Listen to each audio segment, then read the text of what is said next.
Esta noche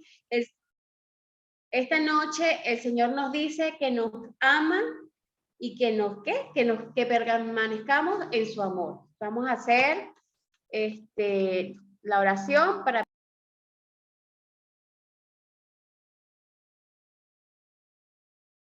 Hermana Emma, active el audio. Ajá, está bien ya.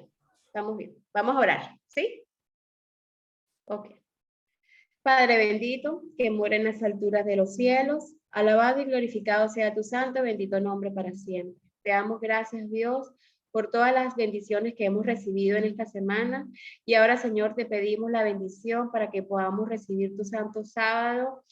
Bueno, ya lo hemos recibido, lo podamos guardar conforme a tu santa y divina voluntad, que tú estés en nuestra mente y en nuestro corazón, y que cada palabra, cada texto, cada comentario que podamos hacer acá, primeramente sea dirigido por ti, que sea para gloria tuya, que tu Espíritu Santo esté en todo momento con nosotros, que nos esté bendiciendo y nos ayude a alcanzar esa patria celestial que tanto deseamos. Te lo pido, mi Dios, en el nombre de Cristo Jesús. Amén. Amén. Bueno, sean todos bienvenidos, mis hermanos, a este culto de esta noche. Nuestra querida hermana Daira se está estrenando hoy en el Zoom. Bueno, felicitaciones, porque ya vamos avanzando y es parte de todas las cosas que podemos pues aprender, ¿no? Día a día. A todos los hermanos, buenas noches. Me encantaría que todos estuvieran activos en el culto para que puedan leer los textos y podamos intervenir. Me encantaría que estuvieran al pendiente, que si quieren hacer alguna pregunta, algún comentario o alguna observación, bienvenidos son, pero activan el micrófono y cuando terminan de dar su idea o su comentario o leer el texto, vuelven a cerrar el micrófono, ¿sí? Bueno, esta noche vamos a hablar de un mensaje que me pareció súper interesante, porque nosotros en nuestra vida cristiana tenemos que entender algo muy importante. ¿Y qué vamos a entender esta noche? Que nuestro Señor Jesucristo primero vino a esta tierra a morir por nosotros, por cada uno de nosotros, para poder nosotros, ¿qué? Ser salvos. Gracias a ese sacrificio, nosotros podemos ahora tener ese intercesor por nosotros. Pero ¿qué hizo el Señor cuando vino acá a la tierra? Él estuvo con los discípulos. A ver, ¿y qué hizo el Señor estando con los discípulos, aparte de curar a los enfermos, aparte de presentar ante los discípulos cómo era que se debía guardar la ley de Dios, cómo eran sus mandamientos? ¿Cuál fue la tarea que se les dio a los discípulos? A ver, ¿quién me dice esta noche cuál fue la tarea que se le encomendó a esos 12 discípulos una vez que el Señor se fue al cielo? ¿Puedo hablar? El Evangelio. Id y predicad a toda criatura, lengua y pueblo. Muy bien, entonces el Señor le dijo, id a predicar, y a predicar a toda tribu, ¿para qué? Para nosotros formar ¿qué cosa? ¿Qué vamos a formar cuando nosotros venimos y predicamos y nosotros consolidamos a todas esas personas que aman al Señor y quieren al Señor? ¿Qué consolidamos entonces? Su Hijo de iglesia, Dios. ¿verdad? Entonces, la iglesia es sumamente Discípulos, importante. sí. ¿Sí, hermano? Discípulos, ¿cierto? Sí, bueno, sus discípulos predicaron y mandaron a formar a más discípulos para que puedan fundamentar su iglesia. Entonces, ¿qué sucede? Nosotros no podemos dejar sin estar pendiente de la iglesia, porque la iglesia es donde está el pueblo de Dios. Y entonces esta noche vamos a hablar de qué sucede en la iglesia y qué sucede con ese pueblo de Dios y cómo debemos nosotros estar fundamentados y tener presente cada una de las cosas que Dios nos ha encomendado. Entonces, vamos a empezar a buscar Mateo 18 y vamos a buscar la parábola de la oveja perdida. A ver. ¿Quién se conoce la parábola de la oveja perdida? Me imagino que todos. ¿Sí? Ok. Entonces, vamos a pedirle a ver que vía... ¿Quién tiene su Biblia en mano para que nos lea Mateo 18, 10,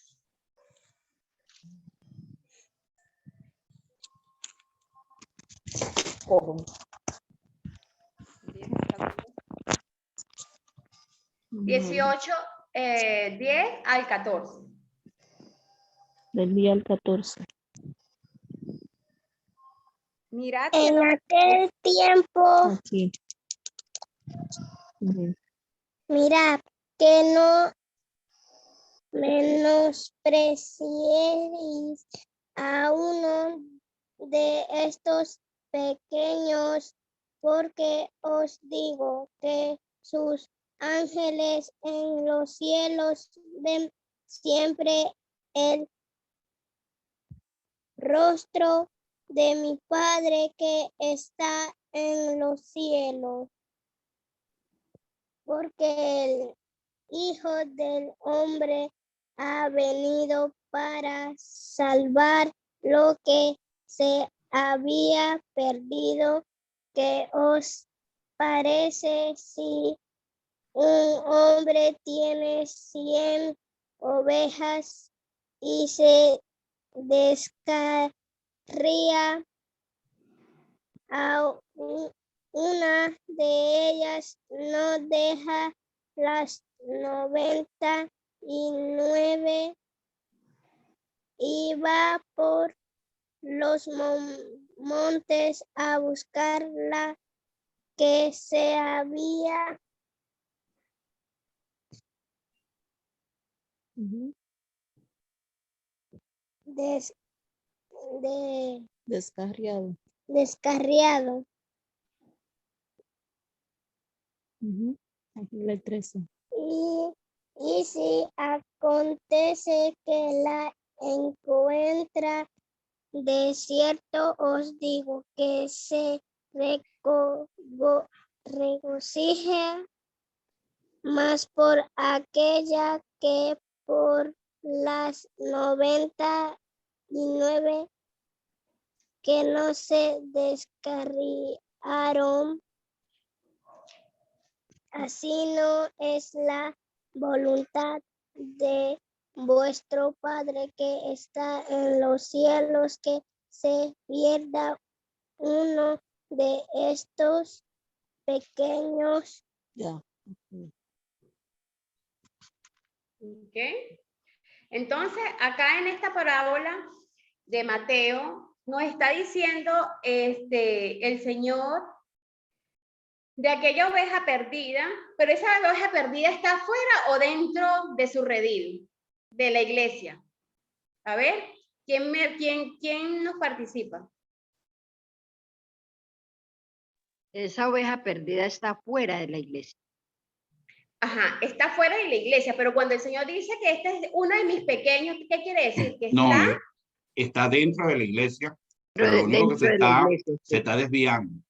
Sí. Exactamente. Entonces, el hecho de que nosotros podamos estar dentro de la iglesia no nos exime en que no nos podemos perder. Y el Señor nos dice esta noche de que Él iría en busca de esa, así fuese una perdida. ¿Por qué? Porque más regocijo es recuperarla que las 99 que están bien, ¿verdad?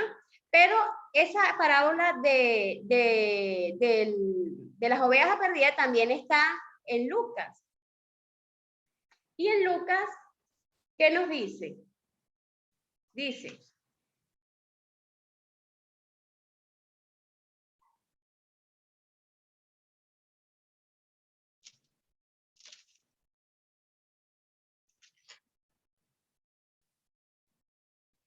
se acercó Jesús a todos los publicanos y pecadores para oírle. Y los fariseos y los escribas murmuraban diciendo, a los pecadores recibe y con ellos come. Entonces él le refirió esta parábola diciendo, ¿qué hombre de vosotros teniendo 100 ovejas, si pierde una de ellas, no deja las 99 en el desierto y va tras la que se perdió hasta encontrarla? Y cuando la encuentra, la pone sobre sus hombros gozoso. Y al llegar a la casa, reúne a sus amigos, vecinos, diciéndoles, gozaos conmigo, porque he encontrado mi oveja que se había perdido. Os digo que así habrá gozo en el cielo por un pecador que se arrepiente, que por 99 justos que no necesitan arrepentimiento. Entonces, en el capítulo 7 nos dice, os digo que así habrá gozo en el cielo por un pecador que se arrepiente. Y en el Mateo hablamos de qué? De sus, ¿cómo decir? ¿Cómo nos refiere el Señor? Mira que no menosprecéis a uno de estos pequeños, de sus hijos. Entonces, en esta parábola está en el Nuevo Testamento bajo dos contextos diferentes. Bajo aquella relato donde esa oveja está internamente en la iglesia y está perdida, y aquel que está fuera de la iglesia, ¿verdad? Pero que puede arrepentirse. Entonces, ¿en qué posición estamos nosotros en este momento? Y esa es la reflexión para cada uno de nosotros. Para que porque el que está perdido, el que está en el mundo, si escucha la palabra de Dios y el Espíritu Santo llega a su corazón, ¿qué sucede? A ver, alguien que está en el mundo, que no conoce el amor de Cristo, pero lo llega a conocer, ¿qué sucede? A ver, ¿quién nos puede decir esta noche qué piensa que sucede? Puede ser una persona mucho más concentrada en la iglesia. O sea, puede ser una persona más íntimamente entregada a Dios.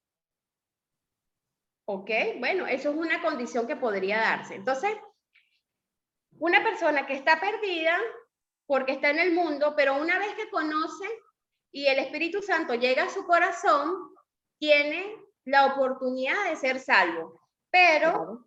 la persona que está perdida dentro de la iglesia, oyendo, conociendo todo, ¿qué esperanza le resta para su salvación? ¿Podría salvarse haciendo lo que no es correcto, pero estando en la iglesia? No, para nada. La Para suficiencia propia en esa persona, entonces se apropia de él y no lo deja salvar. Exactamente. Entonces, esta noche podemos pensar cada uno de nosotros en dónde y en qué situación nosotros como cristianos, como miembros de la iglesia nos encontramos, porque cuando estamos adentro, pero estamos perdidos porque no estamos haciendo la voluntad de Dios, es muchísimo más peligroso, es muchísimo más, es peor la situación, porque el que no conoce tiene la oportunidad de conocer y ser salvo, pero los que nosotros que conocemos y nosotros que vivimos esta verdad, nos encontramos en qué momento. Y realmente, yo no había, o sea, no lo había visto de esa manera tan importante desde una vez que vi el video cuando la hermana Elena G. de White, cuando hubo un momento en la historia que el Señor le reveló que si su iglesia hubiese estado unida, que si la iglesia no hubiese dejado el orgullo, si la iglesia se hubiese perdonado y hubiesen actuado todos en uno solo, posiblemente el Señor hubiese venido en ese momento. Entonces yo en ese momento reaccioné y pensé, wow, qué importante es que la iglesia del Señor esté alineada en el mismo espíritu de salvación que el Señor quiere para todos nosotros. O sea, la iglesia no es algo aislado o yo alcanzar mi salvación solito, no, el Señor pide que esa iglesia que él mandó a constituir, que él mandó a formar a través de sus discípulos, y que todos sus discípulos fueron a todos los lugares del mundo a fundamentar su iglesia, es fundamental para que el Señor nos pueda tener unidos y es más, o sea, en la iglesia es donde están los hijos del Señor. Entonces, por supuesto que van a haber muchas personas de otras iglesias o otros que no conocieron van a ser salvas, pero la iglesia, ese pueblo de Dios que quiere el Señor, que vayamos y predicamos su evangelio, que tenemos esa verdad presente, que conocemos todo lo que actualmente está sucediendo, conocemos todo lo que es el espíritu de profecía, porque conocemos todo lo que el Señor nos quiere transmitir en esta tarde, es esa iglesia que tiene ese conocimiento. ¿Y qué sucede? Que muchas veces los que estamos en la iglesia, pues de una u otra manera no lo estamos. Entonces, doy a la reflexión de que toda mi generación de personas jóvenes en su momento, las que se levantaron conmigo en la iglesia, podría decir que el 90% no está. Eran jóvenes líderes en los coros, eran jóvenes líderes en todas las participaciones. Me acuerdo perfectamente de que como había muchas iglesias y cada ciudad tenía su iglesia, se hacían, no competencias, pero sí había, no sé cómo lo podríamos decir, participaciones, por ejemplo, de sociedades jóvenes a nivel de la asociación, y entonces se hacían congresos y cada una de las iglesias debía llevar su programa, y esos programas iban a ser evaluados entre todos los presentes para ver quién era el que lo había hecho mejor y el que había estado más dinámico, tomando en consideración una serie de características importantes para la presentación de las sociedades jóvenes. Y me acuerdo que en ese tiempo era muy dinámico y todos estaban participando y todos estaban activos, pero de ese grupo de personas prácticamente no hay nadie en la iglesia. Entonces, el Señor esta noche nos habla quiere hablar de esa parábola de esa oveja perdida que está dentro de su rebaño, que está dentro de la iglesia y que es peligroso en la situación que podamos estar si estamos allí, pero no estamos realmente sirviendo y alabando al Señor como Él lo desea. Lo que hacen muchos de los jóvenes, muchos de los hermanos, muchos de nosotros, pues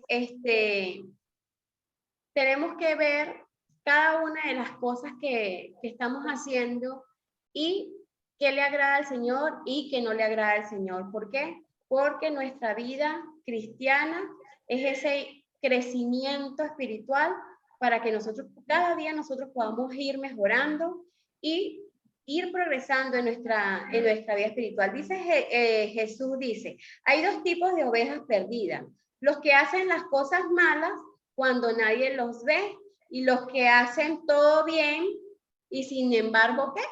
Están perdidos. Entonces, ¿en qué lugar estamos nosotros? Dice que mejor ejemplo es el ejemplo del joven rico. Vamos a buscar el ejemplo del joven rico, porque ese ejemplo nos dice en qué nosotros debemos de considerar cuando nosotros realmente queremos saber de qué lado estamos. Vamos a buscar Mateo 10, 17 al 24. Mateo 10.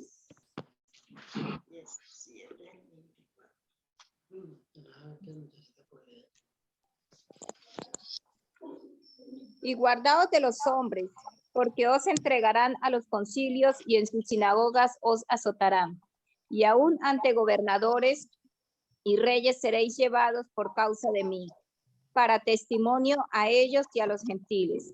Mas cuando os entreguen, no os preocupéis por cómo o qué hablaréis, porque es aquella hora, porque en aquella hora os será dado lo que habéis de hablar.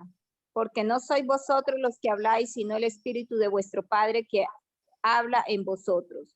El hermano entregará su muerte al hermano y el padre al hijo, y los hijos se levantarán contra los padres y los harán morir. Y seréis aborrecidos de todo por causa de mi nombre, mas el que persevere hasta el fin, este será salvo. Cuando os persigan en esta ciudad, huid a la otra, porque de cierto os digo que no acabaréis de recorrer todas las ciudades de Israel antes que venga el Hijo del Hombre. El discípulo no es más que su maestro, ni el siervo más que su señor. Amén. Amén. Amén, mi hermana.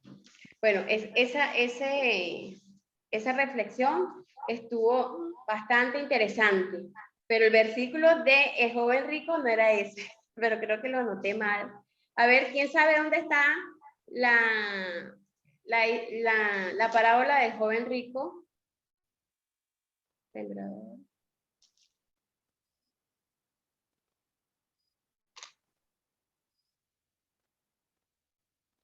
Bueno, no importa. ¿Quién se conoce la parábola del joven rico? ¿Qué sucedió con el joven rico? Que estaba el Señor caminando y él viene y le pregunta al Señor, ¿qué le preguntó él al Señor? A ver, ¿quién se conoce la parábola del joven rico? ¿Nadie se la conoce? ¿Qué debo para ser salvo? ¿Qué debo hacer para ser salvo? ¿Verdad? Pero ¿qué sucedía con él? Que el Señor le dijo que bueno, que tenía que guardar, ¿qué? Sus mandamientos. Pero él pensó y le dijo, todos los que lo he cumplido. Entonces, ahí ya tenemos la primera parte. Hemos cumplido, él ha cumplido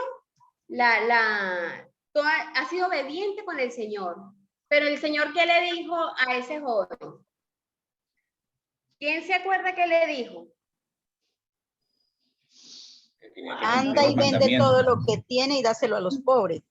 Ajá, y entonces en ese momento, ¿qué hizo él? Pues me imagino que ese joven le debe haber tambaleado pues todo. ¿Por qué? Porque él tenía muchas posesiones. ¿Y qué pasó con su corazón? Dice que agachó la cabeza y se preocupó. Exactamente, se entristeció porque el Señor le dijo que fuera ¿qué? Y vendiera todo. Entonces, ¿qué sucede? La vida del cristiano es tener a Dios por encima de cualquier cosa. Ajá. El cristiano debe amar a Jesús y debe ser ¿qué? Nuestra prioridad. Nuestro Señor Jesucristo debe ser nuestro amigo. Jesús se preocupa por tu conducta, pero antes de eso, ¿le preocupa qué cosa? Nuestro corazón. Porque en nuestro corazón está todo. Y vamos a leerlo en Proverbios 23, 26.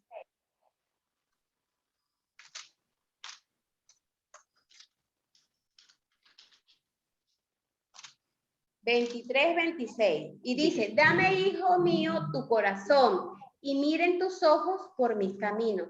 Entonces el Señor se preocupa por nuestra conducta, pero antes se preocupa por nuestro corazón. Y después que nosotros le hemos dado el corazón a Cristo, entonces allí vamos ¿por dónde? Por su camino, porque así tal cual nos dice el Señor, y miren tus ojos mis caminos. La vida del cristiano, ¿qué es? A ver, ¿quién me quiere decir esta noche? Todos los que estamos aquí estamos buscando a Cristo, buscando esta salvación. La vida del cristiano, ¿qué es? Para la persona que quiere intervenir. A ver. La lucha constante. ¿Ok? Creciendo cada día. Creciendo cada día. Creciendo cada día. Es una lucha, pero una lucha hermosa porque vamos creciendo cada día. ¿Qué más?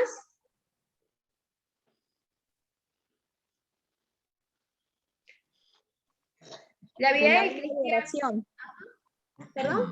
Una vida de oración. Una vida de oración. Entonces, Cuando Hermana, nosotros- la parábola está en Mateo 19, 16 en adelante. ¿Cuál era? ¿Mateo qué? 19, 16 en adelante. Ay, bueno. Vamos a ver si... Ajá. Renunciando al mundo. Muy bien, muy bien. Entonces, esa es la vida del cristiano. Una renuncia al mundo constantemente. Una lucha para poder hacer cambios en nuestra vida. La vida del cristiano es tener a Dios y en mantenerlo en nuestra mente, ¿cómo? De vez en cuando. Constantemente.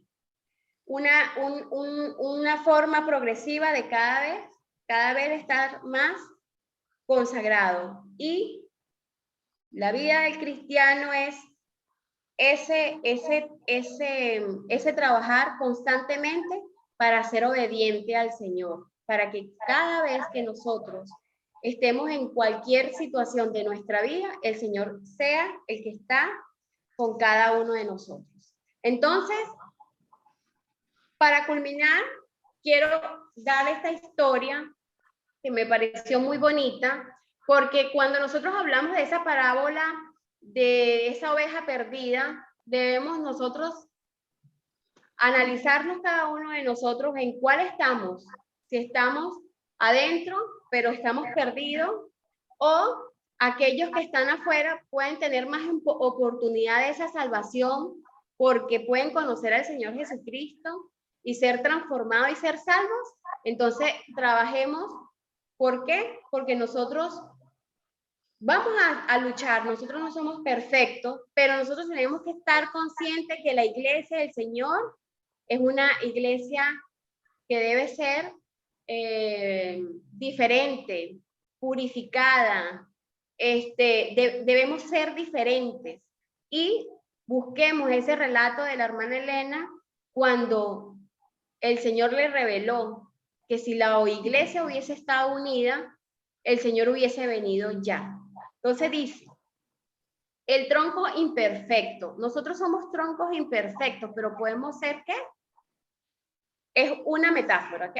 Después de una fuerte tormenta, un árbol frondoso y centenario se dio y cayó quedando con las raíces fuera. Casi al instante, un leñador que andaba por allí se acercó al bosque y comenzó a cortar ese árbol. ¿Por qué? Porque era grandísimo. Entonces empezó a cortar la madera.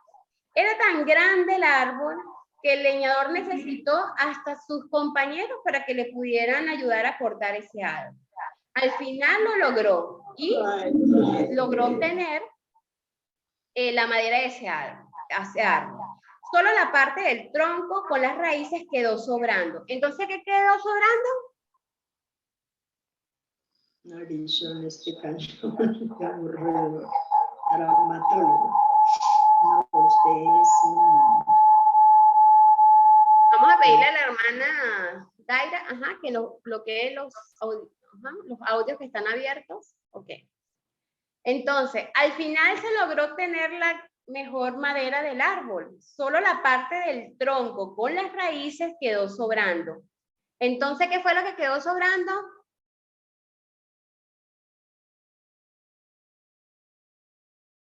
Las raíces y parte del tronco. Ok, muy bien. Entonces vamos a ver qué sucedió con esa parte de ese árbol. Dice que pasaron los días y el tronco estaba tirado allí, soportando sol y lluvia en las afueras de la casa del leñador. Y un día pasó un hombre y vio ese tronco y se le acercó a ese leñador y le preguntó que cuánto le podía vender ese tronco. Y él le dijo que no, que podía llevárselo porque realmente no valía nada para él. Y ese señor se lo llevó. Resulta ser que en el momento en que el hombre pidió, se lo llevó a su casa. El hombre era un importante escultor. Al tener ese rústico tronco en su casa, comenzó a tallarlo y a esculpirlo. Tardó días y logró hacer una hermosa obra de arte que llegó a venderse a un precio impresionante. Entonces, el escultor vio más allá de lo que todos podían ver, vio solamente el pedazo de madera, pero él vio el potencial que tenía. Entonces, el Señor ve nuestro corazón. El Señor ve el potencial que cada uno de nosotros tenemos. El Señor ve que podemos estar desgastados o que tenemos tantas imperfecciones, pero el Señor cada día nos puede ir esculpiendo, nos puede ir trabajando de manera que podamos ser esa escultura valiosa y costosa para la honra y gloria del Señor. Que sea esta noche la bendición de nuestro Dios y que nosotros podamos trabajar para que la iglesia, ese pueblo escogido del Señor, estemos fortalecidos, estemos preparados y que nosotros seamos un pueblo diferente. Nosotros no podemos ser igual que los demás. Nosotros somos nada más que el pueblo escogido del Señor. Y el Señor espera que nosotros podamos hacer esos hijos suyos, a los cuales Él dice que son como mis hijos y que Él va a salir a rescatarnos y que Él va a salir a buscarnos si nosotros estamos perdidos. Pero nosotros tenemos que ponernos de la mano del Señor, no soltarnos del Señor y confiar en que Él nos va a ayudar a superar todas las vicisitudes y todas las situaciones en las que nosotros nos podamos ver. El Señor va a estar allí para ayudarnos y para poder nosotros salir victoriosos de esta carrera espiritual para la salvación que el Señor nos promete. Ese es mi deseo esta noche en el nombre de nuestro Cristo Jesús. Amén.